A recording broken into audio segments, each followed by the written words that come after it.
With investor sentiment still at extreme fear, more than twice the investors are bearish in the next 6 months. Gold is outperforming the market. As price breaks above 3,000 per ounce, we are living in a dramatic time. Why did Nike stock just fall into the 60s? And what I just did with my Nike stock. 2025 is a worse year than I thought. Nike topped earnings and sales expectations for its fiscal third quarter, but shares fell in after-hour trading as the company warned that overhaul efforts would take a toll on revenue and profitability growth. Our second half plan is in line with what we communicated last quarter, with some shifts occurring between the third quarter and fourth quarter. Looking ahead, we believe that the fourth quarter will reflect the largest impact from our win now actions, and that the headwinds to revenue and gross margin will begin to moderate from there. Fourth quarter gross margin is forecast to decrease by about 400 basis points to 500 basis points, including restructuring charges from the same period last year. The guidance includes the estimated impact of newly implemented tariffs on Chinese and Mexican imports, the CFO said. I think Nike is taking the right approach to speed up a potential return to growth and welcome senior management's sense of urgency and modest early wins, such as improvements in product, marketing, and wholesale relationships. In my view, this could prove to be a needed clearing event, and we believe that Nike remains an attractive story for those seeking a beaten-down name with a fundamental forward catalyst. I'm proud of the progress we made against the key actions we committed to 90 days ago, CEO Elliott Hill said.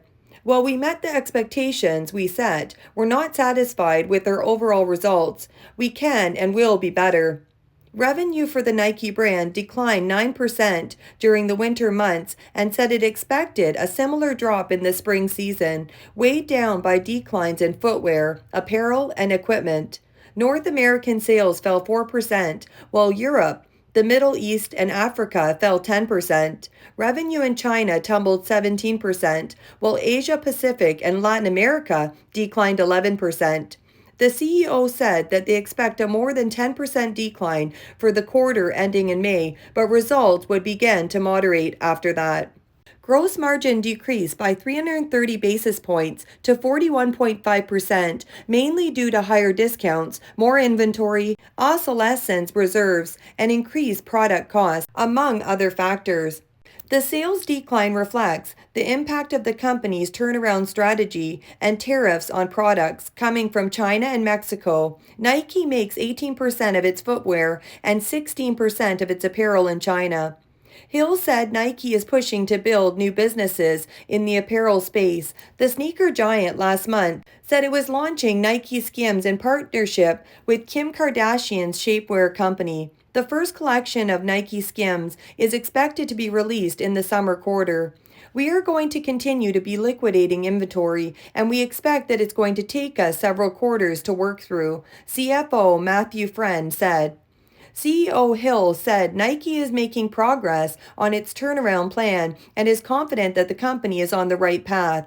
We're moving with focus and urgency to get back into the rhythm of delivering across all dimensions, Hill said. Now it's up to us to be consistent. As part of its turnaround, the company is trying to focus its investments and resources toward the US, the UK, and China. China specifically is where we're being the most proactive and cleaning up the marketplace, and we'll get back to inspiring the Chinese consumer in a more meaningful way, Hill said. Some of the steps Nike is taking to refresh its storytelling and brand image have included its first Super Bowl ad in nearly 3 decades, and the announcement of the new brand with Kim Kardashian Skims that targets women's activewear that is expected to launch in the spring. The quarter was a good start. The company's new launches have been well received. The whole partnerships are on the mend. Nike is getting back to being Nike again. We think this journey takes about 2 years, but our call is for a V-shaped recovery in fiscal 27. With shares at 10-year lows on price to sales valuation, we say just own it. The results weren't necessarily a sign of strength in Nike business, but rather a sigh of relief that things aren't getting worse. All in all, Nike remains a work in progress. Nike management seems to agree, emphasizing a point: successful turnarounds take time, money, and patience. Nike symbolizes victory, reflecting the spirit of pursuing excellence, freedom, and the ability to fly. I believe Nike stock will fly again. That is why I bought more shares. It doesn't mean this is the bottom. In fact, I bet it's not. But Nike remains strong. The Fed liquidity just took off. A good investor will be patient and just let go. Let go of the worries, just collect the dividends, and focus on being a better version of yourself. That's why we invest into Nike and Lulu.